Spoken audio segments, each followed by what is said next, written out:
I'm Alice. I'm a 35-year-old office worker. Ever since my husband, David, who is 2 years younger than me, was transferred, we've been temporarily living with my in-laws. It's strictly a temporary arrangement. David seems to want to continue living at his parents' house. But I want to find a proper home soon and leave the in-laws' place as quickly as possible. The reason is, I just don't get along with my in-laws at all. Especially my mother-in-law, Susan. She has always been quite sarcastic, even before our marriage, but it's gotten worse since we started living together. Alice, haven't you gone shopping yet? You've missed the supermarket's sale time. You can't even shop efficiently, really. My company allows teleworking, but weekdays are still working hours for me. I can't shop during the supermarket's sale times. I've told you many times, Susan, I'm working during the day, so I can't go shopping until after 5 p.m. When I say this, Susan retorts, always so high and mighty. And you can't even bear a child, barren as you are, blaming me as usual. David and I don't have children. We haven't investigated thoroughly at a hospital, so we don't know who is responsible. I wanted children, but considering David's earnings, we couldn't afford expensive infertility treatments. I was already troubled by Susan's sarcasm even before we started living together, but it was better when we lived separately. Living in the same house day and night, I'm exposed to her sarcasm 24/7. My father-in-law, Mike, while not directly sarcastic towards me, irritates me in a different way. He seems to think that a woman over 30 is an old lady, and now that I'm 35, he treats me like one. Hey, old lady, pass me the ashtray. Why are you wearing a skirt? No one wants to see an old lady's legs. If I'm an old lady, what does that make him at 60? I want to retort. I'm not the type to take things lying down, so each time my in-laws are rude to me, I talk back. But this leads to being labeled as disrespectful, and our relationship worsens. The atmosphere at home has become constantly tense, and I'm feeling the limit of living together. However, David has been busier with work since the transfer, with more weekend work and business trips. So we haven't been able to discuss moving out. Alice, I have another business trip this weekend. Again? You just had one. Your new branch sure requires a lot of travel. His previous workplace had overtime but hardly any weekend work or business trips. Can't help it, right? The job changes with the workplace. True, but it's changed too much. Because of this, we haven't been able to look for a place to move out, even though it was supposed to be a temporary stay at the in-laws. What if we end up living here indefinitely? I'm scared of that. But one day, I was taking laundry out of David's bag when he returned from a business trip, and I found a piece of paper in the pocket. It was a receipt for an online reservation from a travel site. I thought it was a flight and hotel reservation for his business trip, but when I looked, I was shocked. There, I found a printed reservation for a hotel stay that included tickets to a theme park. And it was for 2 people. The date was yesterday. Meaning, it was the same day David was supposedly away on a business trip. Of course, David's company doesn't have any dealings with theme parks. They deal with seafood, which, yes, is related to the sea, but that's irrelevant. In other words, David pretended to go on a business trip but actually spent 2 days at a theme park. The reservation for 2, it's safe to assume he went with a woman. As I stood there in shock, I could hear David humming in the bath. It's a world of laughter. It's a theme song of a well-known attraction. He must be humming it naturally, recalling his time at the theme park. Though I'm sure that attraction isn't at the park he visited. But it seems on a fun, illicit trip like that, the attractions don't matter. I was furious and thought about confronting David in the bath. But just then, David's phone rang. Out of sheer irritation and lacking calm judgment, I answered the phone in anger. Hello. I heard a young woman's voice for a moment, and then the call abruptly ended. No way. I was certain. The call just now had to be from the woman who went to the theme park with David. In other words, David's mistress. When she heard a woman's voice, she must have panicked and hung up. I checked the call history on David's phone. David isn't very security conscious, so he hardly sets a complex password. Guessing it's probably his birthday in 4 digits, I hit the jackpot. The phone unlocked immediately. But looking inside his phone made my head spin. The phone was brimming with undeniable evidence of his affair. The photo gallery was filled with selfies he took with a young woman. All taken on dates when David was supposedly on business trips or working on weekends. To leave such explicit photos, he was being recklessly careless. Checking the call history again, I saw Emily listed, so I searched for the same name in the SNS friends list and opened their chat. David, I love you. I can't wait to become your wife. This woman, Emily, seemed to be hoping to marry David. A homewrecker? Is she a homewrecker? While I was agonizing, David came out of the bath. I feel so refreshed. As he casually dried his head with a towel, I confronted him.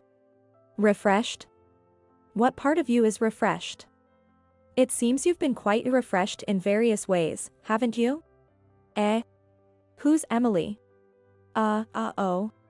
David was visibly shaken when I suddenly mentioned his mistress's name. So it's true. You lied about business trips and were actually traveling alone with a woman named Emily. I can't forgive you for all these lies. How did you, what the? I showed him the evidence on his phone. This phone has all the evidence I need. You snooped through my phone? That's a violation of privacy. A man who cheats and has such a lack of moral sense complaining about privacy invasion is laughable. If you didn't want it to be seen, you should have set a better password. Before getting married, I made a promise with David. That promise was to never cheat. If either of us cheated, it would be an instant divorce. I declared that to David. Of course, I still feel the same way. I can't continue a married life with a man who goes after other women. Let's get a divorce. When I said that, David surprisingly just nodded in agreement. Yeah, I guess so. It was unexpected. I thought he would resist more. Was he prepared for a divorce as soon as his affair was discovered? I'll prepare for paperwork tomorrow.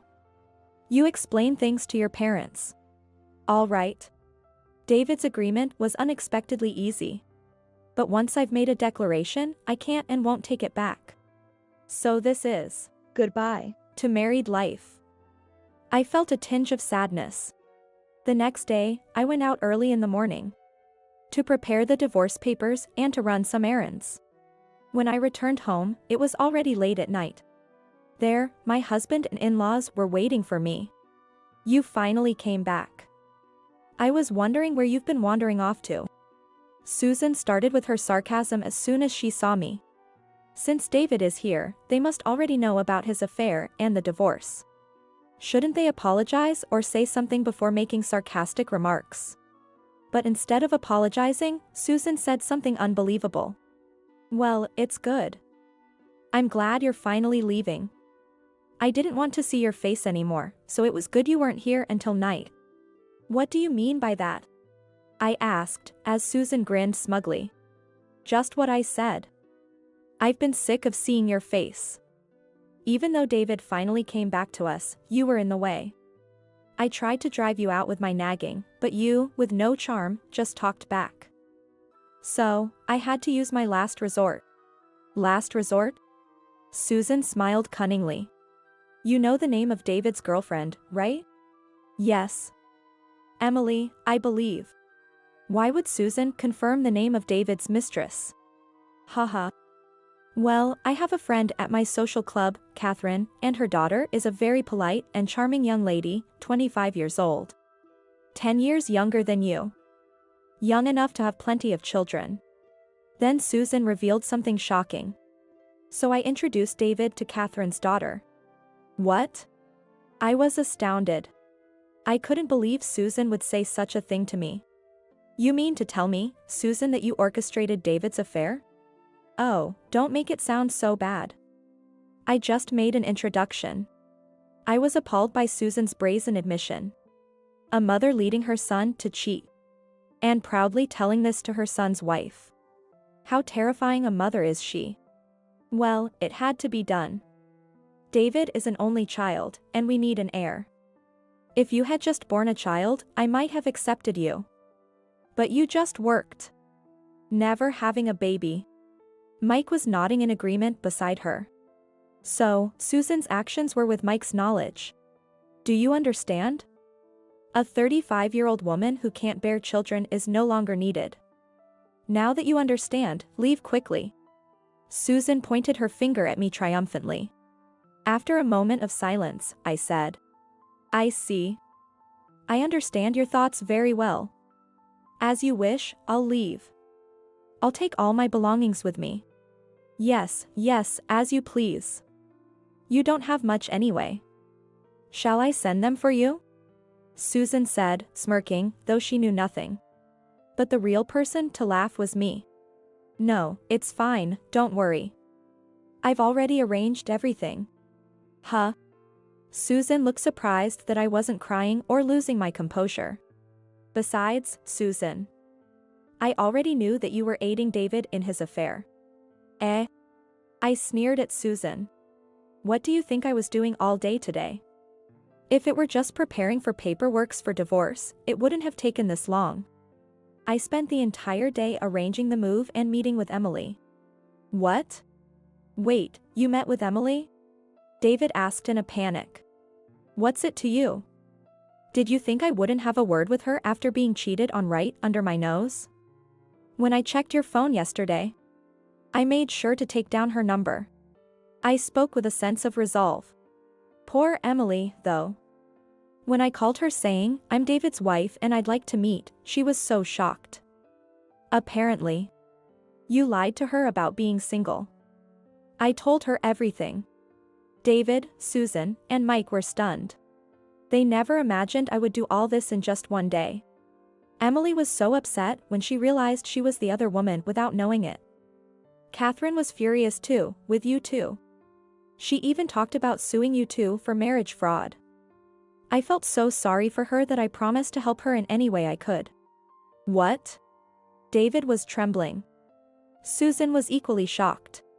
Since Emily was so unwittingly involved, I've decided not to demand any compensation from her. Instead, I'm going to increase the amount of compensation from you, David, and you too, Mike and Susan. Compensation? Why should we pay compensation? Mike blurted out in panic. David alone would be one thing, but we are not involved.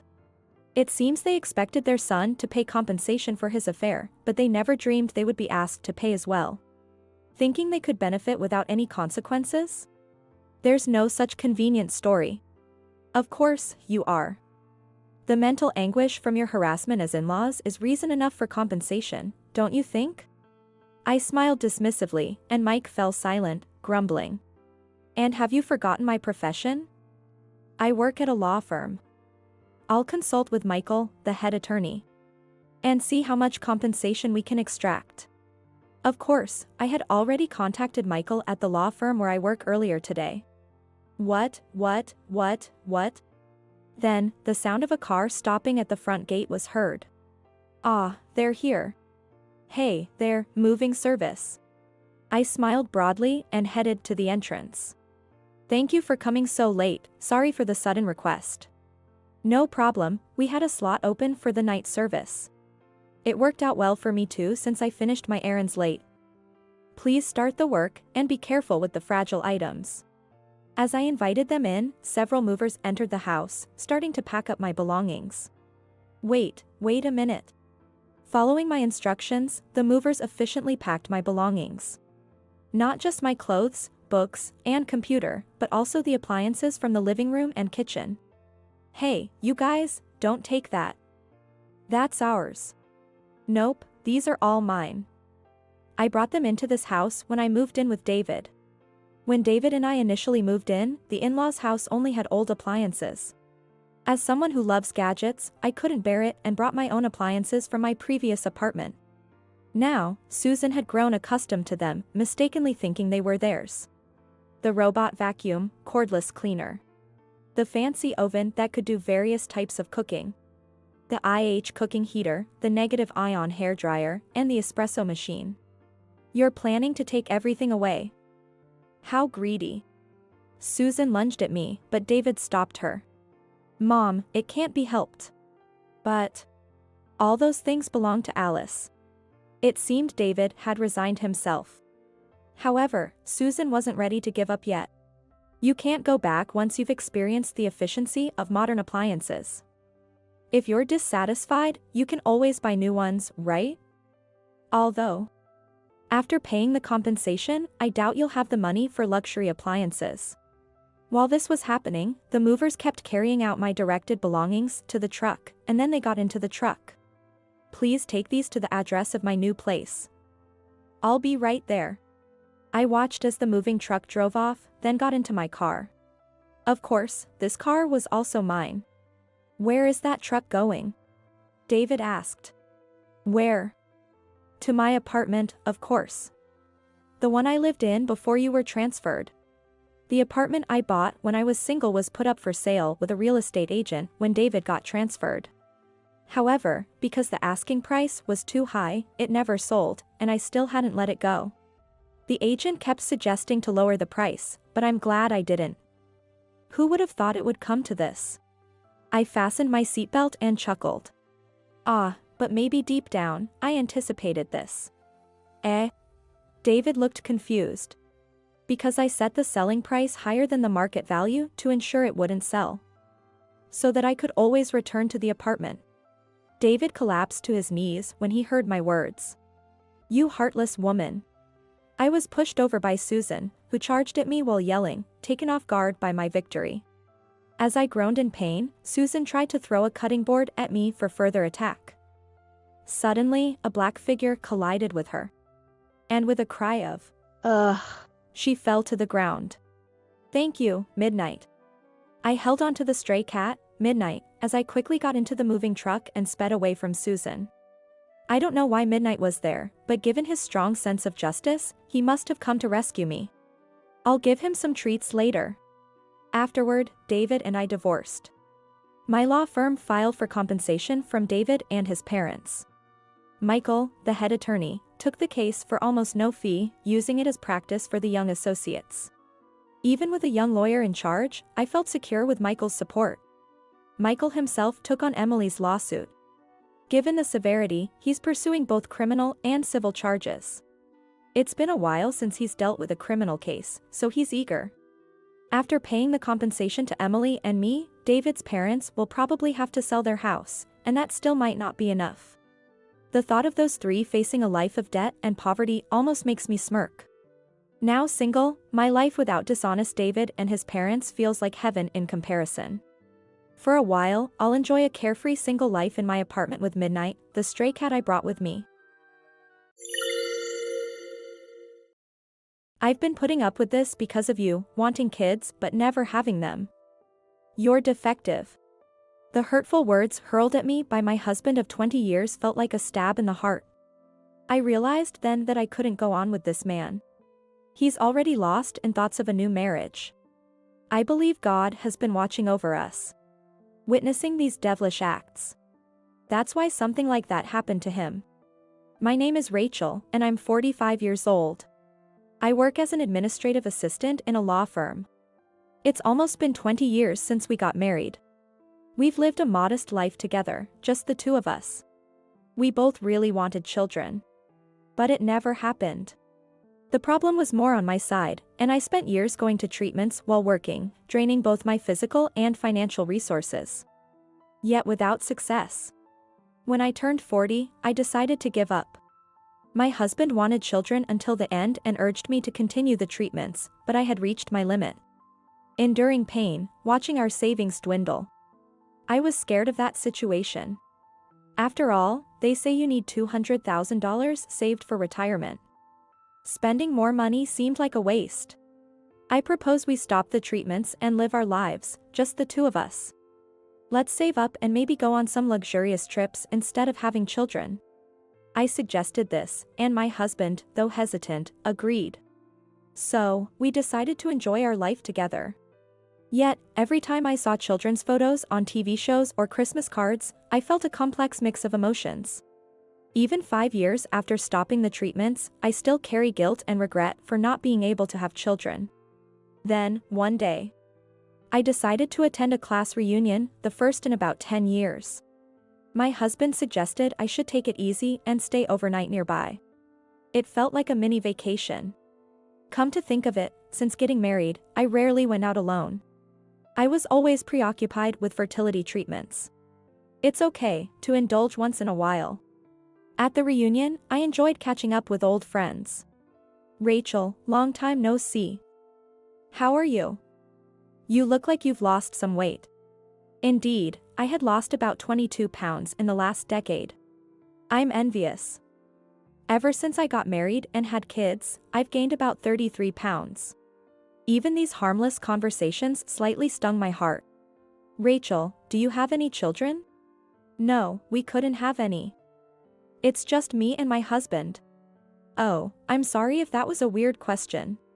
No, it's fine. Let's have a good time. I tried to keep the atmosphere cheerful. Speaking of which, my son almost fell for a marriage scam recently. A scam? I was surprised by my classmate's words. Yeah, it was almost a fraud. She asked him for $20,000 before they even got married. What happened then? He couldn't pay $20,000, so he came to us, his parents. That's how we found out. In the end, the woman disappeared. What a scary story. There sure are some terrible women out there. Really frightening. Marriage fraud, huh? I'm a bit shocked to hear it happening so close to home. That son is now relieved to have found a new girlfriend, it seems.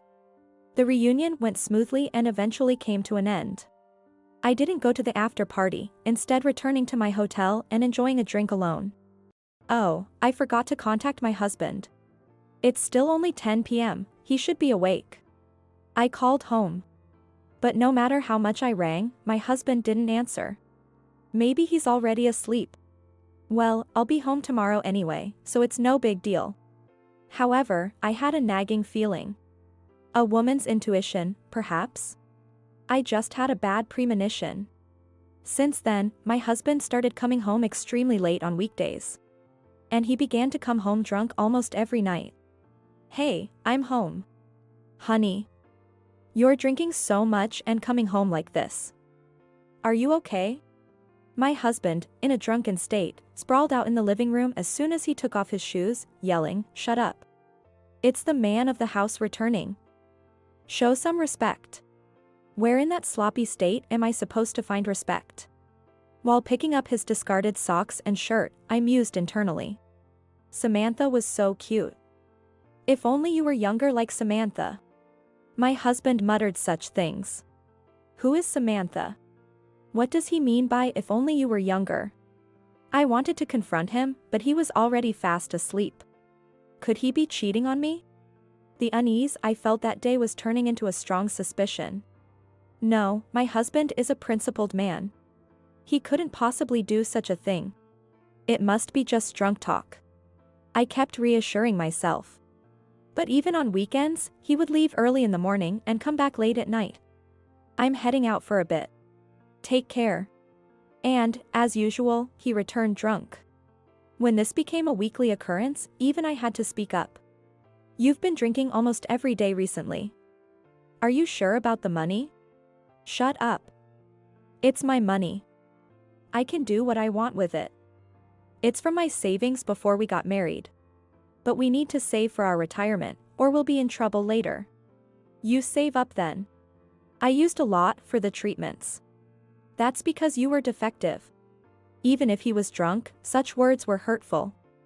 I started to notice the change in my husband. Was it because I became self-deprecating after stopping the treatments? He increasingly made belittling comments about me. If you can't have kids, at least show me more love. As he wasted money and acted selfishly, I felt my love for him dwindling. He used to be so kind and supportive during the tough times of the treatments. I wonder if that husband will ever come back. What exactly is marriage? After 20 years, I've started to ponder this question. But then, things suddenly took a turn. Rachel, we need to talk.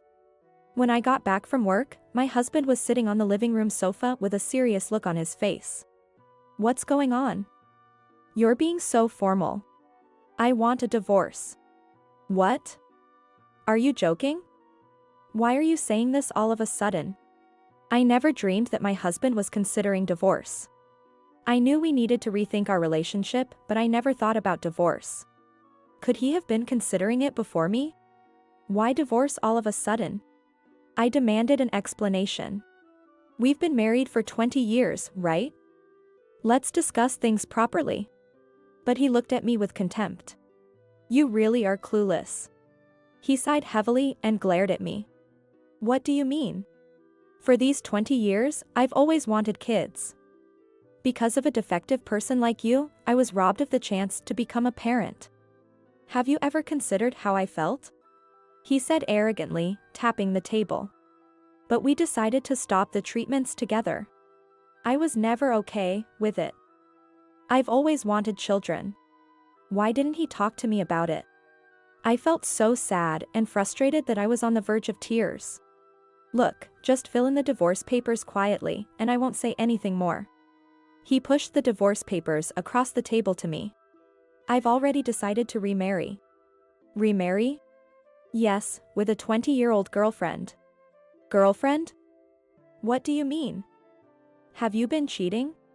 Of course not. I'll register our marriage right after our divorce. He said proudly. A 20-year-old marrying my husband?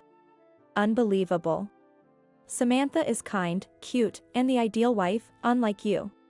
Samantha. The name he mentioned that day. A woman's intuition isn't something to be underestimated.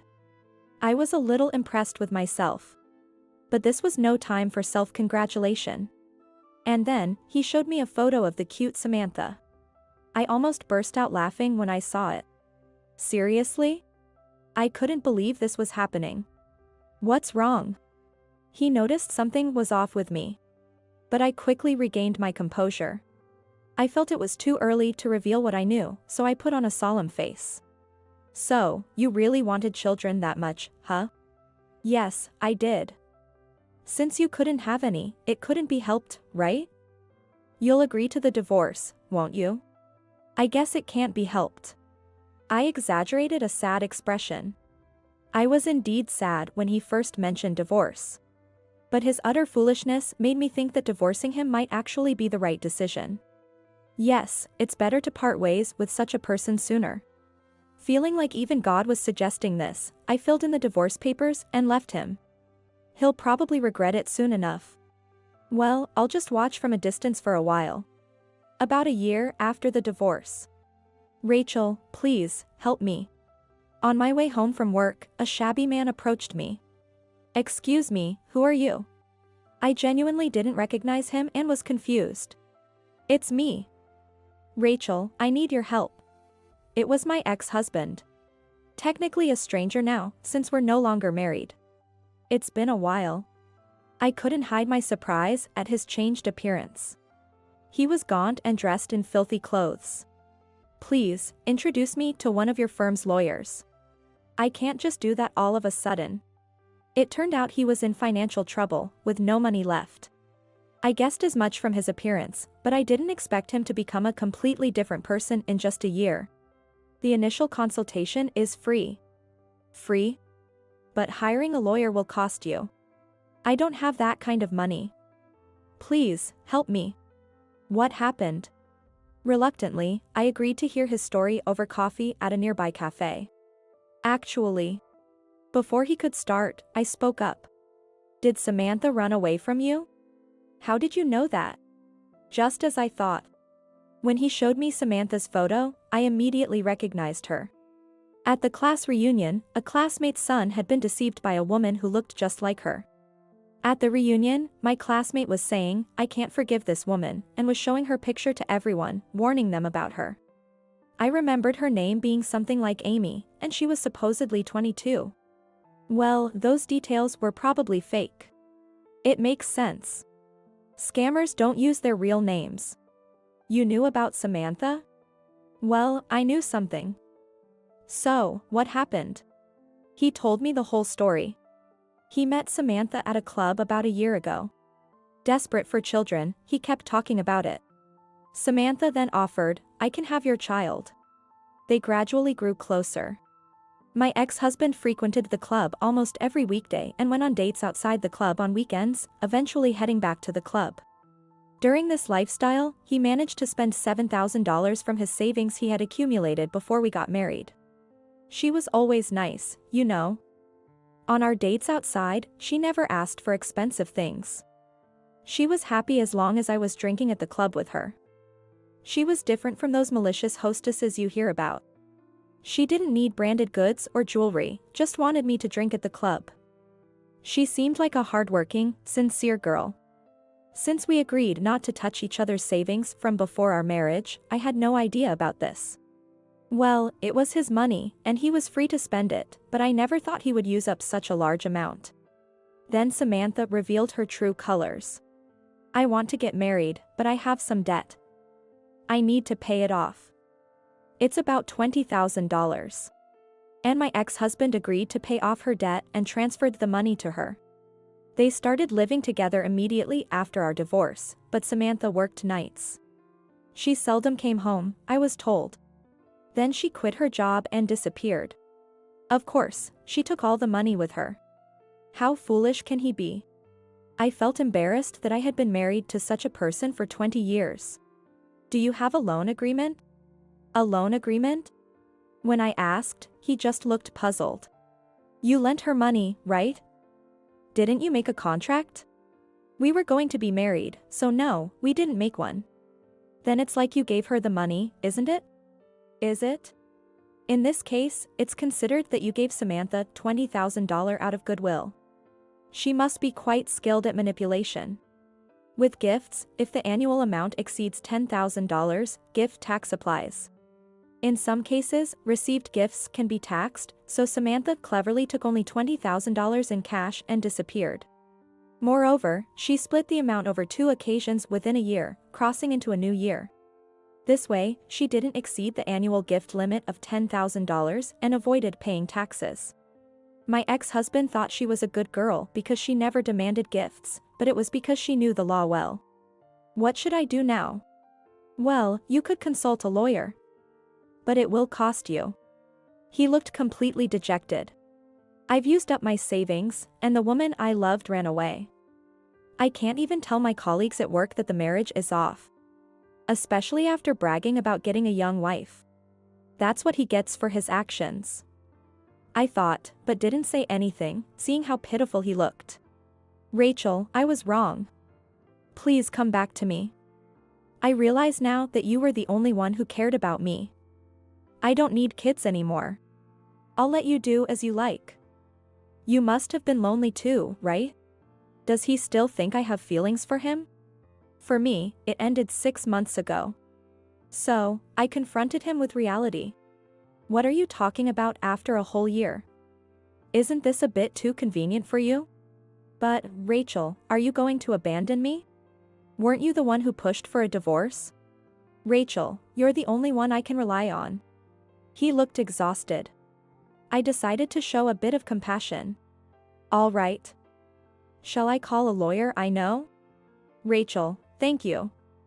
You still care about me. He was moved to tears. Then Andrew, a lawyer from my company, arrived at the cafe.